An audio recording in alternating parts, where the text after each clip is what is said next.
तर जय श्रीराम मित्रांनो, हे जरा माझं पार्सल आलेलं बघा, फ्लिपकार्टवरून मागवलेलं होतं. बोया कंपनीचं मायक्रोफोन आहे. ते पार्सल जरा घेऊन घरी आलो बघा. तिथनं तुम्हाला याचं अनबॉक्सिंग करून दाखवतो मी बघा. फ्लिपकार्टच्या ब्रँडिंगमध्ये इनवॉइस वगैरे लावलेला आहे बॉक्सवरती.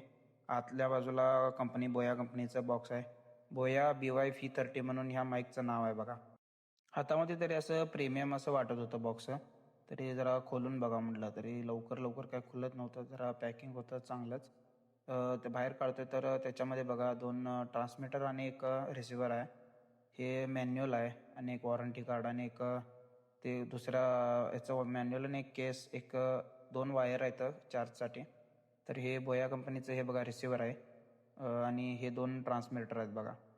ते बघू शकताय तुम्ही. तर सुद्धा मी त्याच माईकवरती आपलं रेकॉर्डिंग करतोय. ते तुम्हाला चालूमध्ये पण करून दाखवणार आहे मी रिअलमध्ये. तर जय श्रीराम मित्रांनो, हे बघू शकता बोया कंपनीचं माईक आहे. मी तुम्हाला हे जवळमध्ये पण दाखवतोय आणि हेच तुम्हाला लांबमध्ये पण घेऊन दाखवणार आहे मी. तर जय श्रीराम मित्रांनो, जय श्रीराम मित्रांनो, दोन्हीमध्ये तुम्हाला फरक समजेल, लांबमध्ये वगैरे आणि जवळमध्ये.